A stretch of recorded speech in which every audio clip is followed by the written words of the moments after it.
আসসালামু আলাইকুম। Creative scholars একাডেমির আরো একটি নতুন ক্লাসে আপনাদেরকে স্বাগত। আজকে আমরা আলোচনা করব নবম দশম শ্রেণীর পরিমিতি অধ্যায়ের 16.1 এর 2, 3, 4 নং প্রশ্ন। এখন আমরা আলোচনা করব তোমাদের 16.1 এর 3 নাম্বার প্রশ্ন। একটি সমদ্বিবাহু ত্রিভুজ, দেখো প্রশ্নে কি বলছে, একটি সমদ্বিবাহু ত্রিভুজ বলার সাথে সাথে সমদ্বিবাহু ত্রিভুজের ক্ষেত্রফলের সূত্র মাথায় চলে আসবে আগে, এবং সমদ্বিবাহু ত্রিভুজ কি ধরনের ত্রিভুজকে সমদ্বিবাহু ত্রিভুজ বলে সেটা সাথে সাথে মাথায় আসতে হবে। তাহলে সমদ্বিবাহু ত্রিভুজ কি? যে ত্রিভুজে দুইটা বাহু সমান, যে ত্রিভুজে বলা আছে সমদ্বিবাহু সমান দুই বাহু, সমদ্বিবাহু ত্রিভুজ। তাহলে দুইটা বাহু সমান পাবো, আর ওর ক্ষেত্রফলের সূত্রটাকে আমরা একটু নোট করে রাখি পরে। বলো তো সমদ্বিবাহু ত্রিভুজের ক্ষেত্রফলের সূত্র কি? b/4 √4a² - b²। এখানে a হলো সমান বাহু,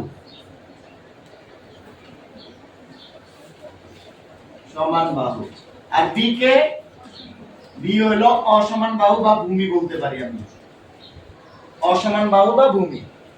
বাস এই সূত্রের উপর নির্ভর করে অঙ্ক করতে যাব। এটা আমি প্রশ্নের হেডলাইন করে বলছি। তারপরে শোনো, বলছে সমদ্বিবাহু ত্রিভুজের পরিসীমা 16 মিটার। পরিসীমা কি? সবগুলোর যোগফল। পরিসীমা কি? সব বাহুর যোগফল। তাহলে একটা সমদ্বিবাহু ত্রিভুজ যদি এমন হয় যার প্রত্যেকটা বাহু, ধরো এটা a, এটা a আর এটা b যদি হয়, তাহলে তার পরিসীমার সূত্রটা কি? a plus b, ঠিক কি না? তিন বাহুর যোগফল না, তাহলে দুইটা সেম আর একটা সমান না কি, তাহলে তিন বাহুর যোগফলই তো তার পরিসীমা, সেটার মান দেওয়া আছে 16। এগুলো বেসিক জায়গাগুলো, আমরা প্রশ্ন দেখে কি বুঝবো সে বুঝার জায়গাটা আমি তুলে দিচ্ছি, আর কিছুই না। তারপর বলছে সমান সমান বাহুর দৈর্ঘ্য ভূমির 6/5। তার মানে আমাকে ভূমিও দেয় নাই, সমান সমান বাহুর দৈর্ঘ্য দেয় নাই, না দিয়ে কি করছে, তাদের মধ্যে একটা সম্পর্ক তৈরি করছে। এক নাম্বার প্রশ্নের মতো, একটি বাহু অপর বাহুর 4/3 তো এখানে বলে দিচ্ছে যে আমার সমান সমান বাহুর দৈর্ঘ্য ভূমির তুলনা করছে কার সাথে? আমাদের এটা অনেক সময় প্রবলেম হয় যে স্যার আমরা কোনটাকে ধরবো, এখানে কি সমান সমান বাহুকে x ধরবো নাকি ভূমিকে x ধরবো? কে বলতে পারবে কাকে ধরবো, সমান সমান বাহুকে না ভূমিকে? কেমনে বুঝছো তুমি যে ভূমি হবে?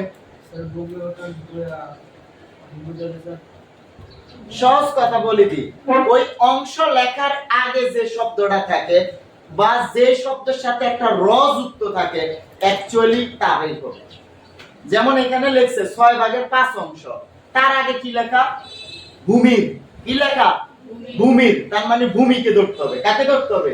এটা কিন্তু বুঝার সহজ উপায়। অনেক সময় আমাদের তোমরাই পাবা এখানে ক্ষেত্রফলের অঙ্কগুলো যখন করতে যাবা, ওই যে আয়তক্ষেত্র, রম্বস বা ওদের ওই চতুর্ভুজের, দেখবে যে দৈর্ঘ্য প্রস্থের, প্রস্থ দৈর্ঘ্যের, তো আমরা বুঝে আসে নাকি তার দৈর্ঘ্যকে ধরবো নাকি প্রস্থকে ধরবো। তো সহজ হিসাব, যার সাথে র আছে তাকেই ধরবো, যার সাথে দৈর্ঘ্যের বা প্রস্থের যার সাথে র থাকবে তাকে ধরবো। দৈর্ঘ্যের লেখা থাকলে দৈর্ঘ্যকে, প্রস্থের লেখা থাকলে প্রস্থকে। এখানে লেখা আছে ভূমির, কার লেখা আছে? তাহলে ধরবো কাকে? লিখি আবার অঙ্কে যায়। এটা কত নাম্বার প্রশ্ন আমাদের? Sir 3 number. আচ্ছা 3 নাম্বার প্রশ্নে আমরা লিখলাম ধরি বা মনে করি ধরি ভূমি দৈর্ঘ্য,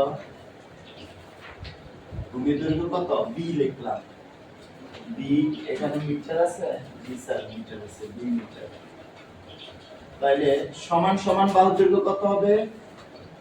সমান সমান বাহু a ইকুয়ালস টু কি হবে বলো? b এর ভূমির, তার মানে b এর কত ভাগের কত ভাগ? 6/5 metre. That means 5b/6 metre. এই অংশটুকু বুঝছো কিনা এটা বলো, আমার একটু বোঝা ইম্পর্টেন্ট। কিন্তু এখানে আমাকে বলছে যে একটা সমদ্বিবাহু ত্রিভুজের, কি ধরনের ত্রিভুজ? সমদ্বিবাহু ত্রিভুজের ভূমির দৈর্ঘ্যের সাথে আমার সমান সমান বাহুর একটা সম্পর্ক দেওয়া আছে, তার সাথে দেওয়া আছে পরিসীমা অর্থাৎ তিন বাহুর যোগফল, তিন বাহুর যোগফল এছাড়া আর কিছুই দেওয়া নাই। সেখান থেকে আমাকে কি করতে হবে, ওই ত্রিভুজটার ক্ষেত্রফল বের করতে হবে। কি বের করতে হবে? ওই ত্রিভুজটার ক্ষেত্রফল বের করতে হবে। আমি ক্ষেত্রফলের সূত্র জানি b/4 √4a² - b²। That means আমাকে এর মান লাগবে, b এর মান লাগবে। কার কার মান লাগবে? এর মান, b এর মান। কিন্তু a ও নাই b ও নাই, তাদের মধ্যে সম্পর্ক আছে এবং আরো একটা সম্পর্ক আছে। তাহলে কয়টা সম্পর্ক দেওয়া আছে তাদের? এই দুই সম্পর্ক থেকে আমরা a আর b এর মান বের করব। এই দুই সম্পর্ক থেকে কার মান বের করব? a আর b এর মান। তো লিখি, এইটুকু হলো ভূমির দৈর্ঘ্য, এটা হলো সমান সমান বাহুর দৈর্ঘ্য। এবার আমরা লিখতে পারি কাকে? ওই যে পরিসীমা দেওয়া আছে যে সেটা প্রশ্ন মতে কি জানলাম? জানি যে পরিসীমা কত? 16।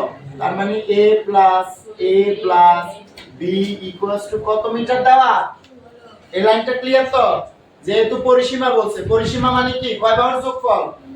তিন বাহুর যোগফল। তো তিন বাহুর যোগফল সমান 16। এবার এর জায়গায় এর মান বসাই দাও, b এর জায়গায় b বসাই দাও। তাহলে 5b/6 plus 5b/6 plus b সমান 16 মিটার। বা লসাগু করো, লসাগু করলে লসাগু আসবে 6। কত আসবে? 6। তাহলে 5b plus 5b plus 6 দ্বারা b এর গুণ দাও, 6b বা 6b equals to 16। 6 এখানে ভাগ আকার আছে, উল্টা দিকে গেলে গুণ। তাহলে এখানে 5টা 5টা 10টা 6টা 16টা b, 16টা b সমান 16 গুণ 6। বা b এর সাথে 16 সম্পর্ক কি? গুণ। তাহলে 16 এদিক গেলে, তাহলে 16 গুণ 6 ডিভাইডেড বাই 16। কাটাকাটি করো, সুতরাং b সমান কত? 6। দেখো b এর মান বের হয়ে গেছে। এখন b এর মান যদি আমি এখানে বসাই দিই তাহলে এর মান বের হয়ে যাবে। আর আমাদের টার্গেট ছিল ক্ষেত্রফলে a আর b এর মান বের করা। ক্ষেত্রফলের সূত্রে a আর b এর মান বের করা। তো আমি এখানে b পাইছি, b এর মান যদি এই সমীকরণে বসাই দিই তাহলে এর মান হয়ে যাচ্ছে। আর a আর b এর মান তুললে নিয়ে এর মধ্যে আসার মারো, তাহলে হয়ে যাবে ক্ষেত্রফল, তাই না?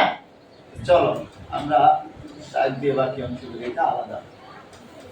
তাহলে লিখি, সুতরাং a সমান আসতেছে কি? 5b/6 বা 5 into কত? 6 divided by 6, 6 কাটা, a equals to 5। সুতরাং a equals to কত? তাহলে a এর মানও পেলাম, b এর মানও পেলাম। সুতরাং ক্ষেত্রফল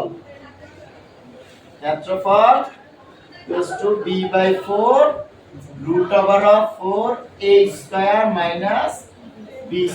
মান বসাও, এটার মান 6/4 √4 into a² মানে 5² minus 6²।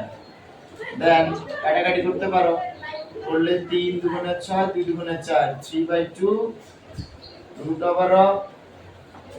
5² কত? 25, 4 25 100, 100 দিয়ে 6 36, 100 থেকে 36 গেলে কত থাকে রে?